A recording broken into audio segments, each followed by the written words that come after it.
Good morning મિત્રો, કેમ છો બધા? મજામાં? ઓકે, લાસ્ટ ટાઈમ આપણે જોયું હતું ચોથા યુનિટનું રીડ 2 કે જેની અંદર યોગ ફોર હેલ્થ એટલે સ્વાસ્થ્ય માટે યોગ એક મહત્ત્વનો મુદ્દો, એક મહત્ત્વની પ્રક્રિયા આપણે સ્વાસ્થ્ય માટે જોઈ હતી. તેનાથી કેટલાક ફાયદા થાય છે શારીરિક, માનસિક, તે પણ જોયા હતા. અને તેનાથી આપણી જે શ્વસન ક્રિયા છે, પાચન ક્રિયા છે, લસિકા તંત્ર છે કે અસ્થિતંત્ર છે, બરાબર છે, તે બધાની અંદર ઘણા બધા ફાયદા થતા હોય છે. અહીંયા ત્યારબાદ સૂર્ય નમસ્કાર, જે સૌથી પ્રાચીન ગણવામાં આવે, જ્યારથી યોગનો ઉદ્ભવ થયો ત્યારથી લઈને અત્યાર સુધી હજારો વર્ષો થઈ ગયા. જેટલી માણસની ઉત્પત્તિને સમય થયા તેટલો જ સમય કોને થયો છે? યોગને થયો છે. તો તેવું જ એક સૂર્ય નમસ્કાર નામનું આસન યોગ છે કે જે આપણે તેટલું જ પ્રાચીન ગણીએ છીએ જેટલું યોગની ઉત્પત્તિ થઈ, મનુષ્યની ઉત્પત્તિ થઈ. તો અહીંયા સૂર્ય નમસ્કારના 12 સ્ટેપ્સ બતાવેલા છે, 12 પોઝિશન્સ બતાવેલી છે. અને તેના અનુસંધાનમાં આપણને અહીંયા એવું દર્શાવ્યું છે કે કેવી રીતે સૂર્ય નમસ્કાર કરી શકાય. અને સૂર્ય નમસ્કારની શરૂઆતથી લઈને અંત સુધીની પ્રક્રિયા જે છે તે અહીંયા આપણને દર્શાવી છે સ્ટેપ બાય સ્ટેપ્સ, કેટલાક પોસ્ટર્સ દ્વારા. અને તેનાથી જે પણ પ્રક્રિયા કરવામાં આવે છે તેને લેખિતમાં અને સાથે સાથે તેના ફાયદા પણ દર્શાવેલા છે કૌંસમાં. તો અહીંયા હાઉ ટુ પ્રેક્ટિસ સૂર્ય નમસ્કાર, સૂર્ય નમસ્કારની જે એક્સરસાઇઝ છે તે કેવી રીતે કસરત કરી શકાય છે તે અહીંયા દર્શાવેલી છે. સૌ પ્રથમ છે there are 12 posters or positions. ત્યાં 12 ચિત્રો અથવા તો જે સ્થિતિ છે તે દર્શાવી છે ઇન સૂર્ય નમસ્કાર. સૂર્ય નમસ્કારની અંદર જે 12 પોસ્ટર, ચિત્રો હોય કે સ્થિતિ હોય તેને 12 સ્થિતિને અહીંયા દર્શાવેલી છે. Their benefits are described in the brackets. Their benefits એટલે તેના ફાયદા. બેનિફિટ્સનો મતલબ શું થાય? ફાયદા. ડિસ્ક્રાઇબ્ડ એટલે દર્શાવેલા છે. ઇન ધ બ્રેકેટ્સ એટલે કૌંસમાં. બરાબર, વાક્ય તમે જોશો 1 નંબરનું છે, એની નીચે જુઓ કૌંસમાં લખેલું છે, બરાબર છે. તો અહીંયા આવી રીતે તેને બ્રેકેટમાં દર્શાવેલા છે. જે પણ ફાયદા થાય છે તેને, જે પોઝિશનમાં શરીરના જે ભાગને ફાયદો થતો હોય તે અહીંયા દર્શાવેલો છે.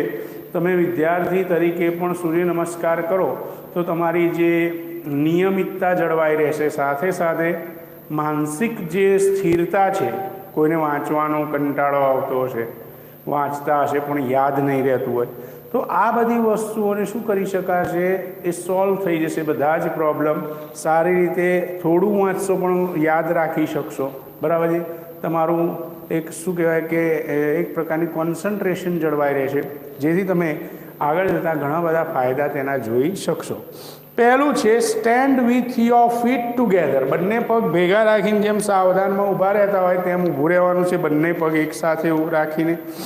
And palms folded in front of your chest. જેમ આપણે શું કરીએ છીએ? પ્રણામ કરીએ, ભગવાનના મંદિરમાં જઈને પ્રણામ કરીએ, તેવી રીતે તમારી ચેસ્ટ એટલે છાતીનો ભાગ.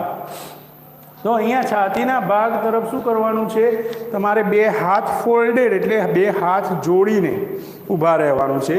Close your eyes properly. આમ પ્રાર્થનામાં કરતા હોય થોડું થોડું જોતા હોય એવું કરવાનું નહીં. સ્કૂલમાં અમુક વિદ્યાર્થીઓ અમે તો જોતા હોઈએ, જ્યારે પ્રાર્થના થતી હોય તો આમ આંખો ખુલ્લી રાખીને થોડું આજુબાજુ જોતા હોય, પણ અહીંયા તો શું કરવાનું છે? પ્રોપરલી એટલે યોગ્ય રીતે તમારે શું કરવાનું છે? આંખોને બંધ કરવાની છે. તેનાથી શું થશે? તો ફાયદા લખેલા છે. પ્રમોટ્સ બેલેન્સ. તેનાથી સ્થિરતામાં સુધારો થાય છે. આપણે સ્થિર ઊભા રહી શકીએ છીએ. અમુક લોકો આમ ઊભા રહેતા રહેતા લથડિયા ખાતા હોય કે આમ જોકા ખાતા હોય, એવું કશું થશે નહીં. તેનાથી સ્થિરતા આવશે, પ્રોપર ઊભા રહી શકશો. ત્યારબાદ થશે સ્ટિમ્યુલેટ્સ ધ રેસ્પિરેટરી સિસ્ટમ. તમારી શ્વસન ક્રિયા જે છે તેની અંદર પણ તમે સ્ટિમ્યુલેટ્સ ઘણો બધો સુધારો લાવી શકો છો. દેન એક્સરસાઇઝ શોલ્ડર. તમે તમારા હાથ ઊંચા કરશો એટલે તમારા ખભાના ભાગે જે છે આ સ્નાયુ કે જે અસ્થિતંત્રનો ભાગ જે છે ખભાનો, તેને પણ કસરત મળશે. બેક પીઠનો ભાગ, એન્ડ નેક એટલે ગરદનનો ભાગ. તો આપણી પીઠ અને ગરદનના મસલ્સ જે છે તેને પણ શું મળશે? એક પ્રકારની કસરત મળશે.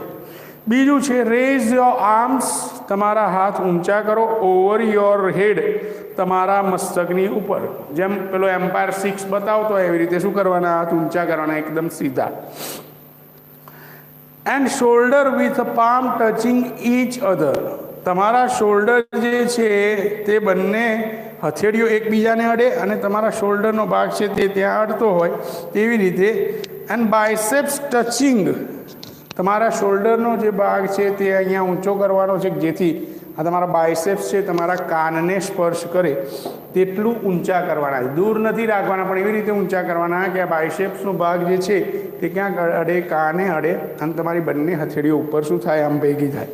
તો એવી રીતે તમારે હાથ ઊંચા કરવાના છે.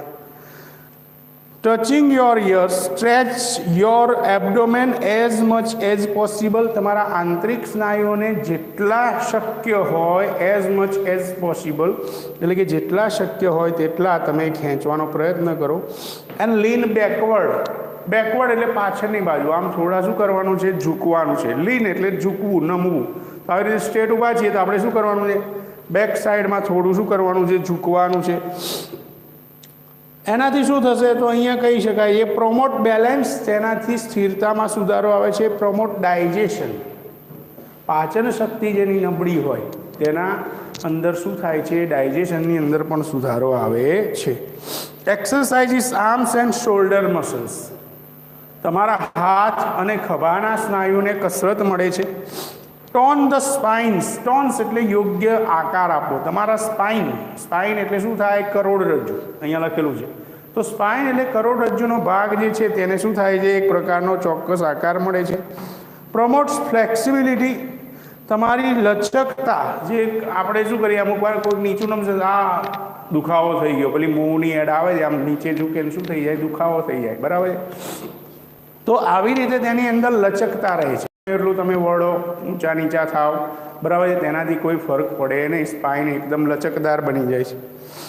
એન્ડ બેક એન્ડ હિપ્સ, તમારી બેક એટલે કે પીઠનો ભાગ અને હિપ્સ એટલે પીઠની નીચેનો ભાગ, કમરથી નીચેનો ભાગ જે છે હિપ્સ, તેને પણ લચકતા મળે છે. ત્રીજું છે બેન્ડ ફોરવર્ડ. બીજા ચિત્રમાં જુઓ, જેમ અંગૂઠા પકડાવતા હતા ટીચર, બરાબર છે, પ્રાઇમરીમાં કે સેકન્ડરીમાં, તેવી રીતે કે છે બેન્ડ ફોરવર્ડ, આગળની તરફ ઝૂકો. એન્ડ પ્લેસ યોર પામ્સ, તમારી હથેળીઓ મૂકો. At the side of your feet, તમારા બંને પગની બાજુમાં શું કરવાની? હથેળીમાં. આપણે તો આંગળીઓ જ પરાણે પહોંચતી હોય સાહેબ, પરાણે આંગળીઓ પહોંચતી હોય. અંગૂઠા પકડવાનું કીધું હોય, ઢીંચણ પકડીને ઊભા હોય છે કેટલાક વિદ્યાર્થી, ઢીંચણ પકડવાનું હોય. આપણે શું કરવાનું હોય? બંને હાથને આપણા બંને પગના પંજાની બાજુમાં મૂકવાના છે. ટચ યોર ની વિથ યોર ફોરહેડ, તમારું પાડ તે ક્યાં સ્પર્શ કરવું જોઈએ? તમારી ની એટલે શું થાય? ઘૂંટણ, ઘૂંટણનો ભાગ છે ત્યાં તમારે શું કરવું જોઈએ? તમારું મસ્તક અડે, કપાળનો ભાગ અડે તેવી રીતે નીચે ઝૂકવાનું છે. અને એક્સેલ ડીપલી, એક્સેલ એટલે શ્વાસ બહાર કાઢો. ઊંડો શ્વાસ જે રહેલો હોય બધો ઊંડો શ્વાસ શું કરવાનો છે? બહાર કાઢવાનો છે. તેનાથી ફાયદા શું થાય છે? તો કે પ્રમોટ્સ બ્લડ સર્ક્યુલેશન, લોહીનું પરિભ્રમણ છે તેમાં સુધારો થાય છે. ટોન એબડોમિનલ ટ્રેક્સ, આંતરિક સ્નાયુઓનો જે ભાગ છે તેને પ્રોપરલી એક પ્રકારનો આકાર, લયબદ્ધતા મળે છે. સ્ટ્રેચિસ બેક એન્ડ લેગ મસલ્સ, તમે અંગૂઠા પકડશો તો પગના સ્નાયુઓ પણ ખેંચાશે અને પીઠના સ્નાયુઓ પણ ખેંચાશે. તો તેનાથી પગના અને બેક એટલે આપણે પીઠના સ્નાયુઓ કહીએ તો તેને શું મળે છે? એક પ્રકારની એક એક્સરસાઇઝ મળે છે, તે ખેંચાય છે. Stimulate spinal nervous, spinal nervous એટલે કરોડરજ્જુ જે હોય તેની જે નર્વસ જકડામણ હોય તેને શું થાય છે? દૂર થાય છે અને તેની અંદર સુધારો આવે છે. એન્ડ સ્ટિમ્યુલેટ લિમ્ફેટિક સિસ્ટમ, તમારી જે લસિકા તંત્રનો જે ભાગ છે તે લસિકા તંત્રની અંદર પણ સુધારો આવે છે. તો આવી રીતે અંગૂઠા પકડીને બે હાથ રાખવાથી આપણા ડાયજેસ્ટિવ સિસ્ટમમાં સુધારો થાય છે. સાથે સાથે લિમ્ફેટિક સિસ્ટમ, રેસ્પિરેટરી સિસ્ટમ, આ બધાની અંદર શું થાય છે? ખાલી આટલા 4 સ્ટેપ કરો ને તો પણ ઘણા બધા ફાયદા આપણે જોઈ શકીએ છીએ. બરાબર? કોઈનું શરીર જકડાઈ જતું હોય, સ્નાયુઓ ચોંટી જાય, મસલ્સ ખેંચાઈ જતા હોય, તો એવા વિદ્યાર્થીઓ કે એવા લોકોએ આવા કરવા જોઈએ. આ એક્સરસાઇઝ કરવાથી ઘણા બધા ફાયદા થાય છે. ચોથું છે ટેક વન લેગ બેક, એક પગ પાછળ આગળ. તો એવી રીતે એક પગ પાછળ લઈ જાઓ and place the other leg in front, અને બીજો એક પગ આગળની with palms firm on the ground. હળવાશપૂર્વક, જાણે વજન ના આપીએ પણ ખાલી હથેળીનો ભાગ નીચે હોય આમ, તેવી રીતે તમારા બંને હથેળીઓ નીચે હોય અડેલી જમીન ઉપર, તેવી રીતે મૂકો. Raise your head and in, તમારું મસ્તક આમ ઊંચું કરો. બરાબર. તો અહીંયા એ રીતે એક પગ આગળ, એક પગ પાછળ, બંને હાથ આગળ, અને આમ મસ્તક શું કરવાનું છે? ઊંચું કરવાનું છે. તેનાથી શું થાય છે? ઇનહેલ કરવાનું છે પાછું. ઇનહેલ એટલે શ્વાસ લેવો, અંદરની તરફ શ્વાસ લેવો. એક્સરસાઇઝ સ્પાઇન, તેનાથી આપણા કરોડરજ્જુને કસરત મળે છે. Strengthen the hand and wrist muscles, તમારા શરીરનું વજન તમારા હાથ ઉપર આવે છે, માટે તમારા હાથ અને કાંડાના જે મસલ્સ છે તે શું થાય છે? મજબૂત થાય છે. તમે જોજો જે લોકો જમીન ખોદવાનું ને કામ કરતા હશે ને, એમના હાથ કેવા હશે? મજબૂત હશે. ખાલી આપણને આમ મારે તો પડી જઈએ. બરાબર. તો આવા મજબૂત હાથ બને છે, તેનાથી મસલ્સ મજબૂત બને છે. લોકો એક્સરસાઇઝ કરે, બરાબર, ડમ્બલ્સ લઈને આમ એક્સરસાઇઝ કરે, મસલ્સ કેવા થઈ જાય? મજબૂત થઈ જાય.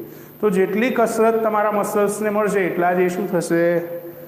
મજબૂત બનશે. પણ પ્રોપર કસરત, નહીં તો ખેંચાઈ જાય તો અઠવાડિયા સુધી ચાલી ના શકે એવી કસરત કરે અમુક લોકો. આજે જ દોડી નાખું, 5 કિલોમીટર દોડી નાખે, સાંજે તો ટાંટિયા ઢીલા થઈ ગયા હોય. તો એવું કરવાનું હોય નહીં. અહીંયા જોઈએ છે 5મો topic, bring the leg that was in front next to the other one. જે પગ આગળ હતો, એક પગ આગળ હતો, એક પગ પાછળ હતો, તો જે આગળવાળો પગ હતો તેને ફરીથી બ્રિંગ, લઈ આવો, વિથ ધ અધર વન, બીજો એક ભાગ, બીજો પગ છે પાછળની તરફ, તેની બાજુમાં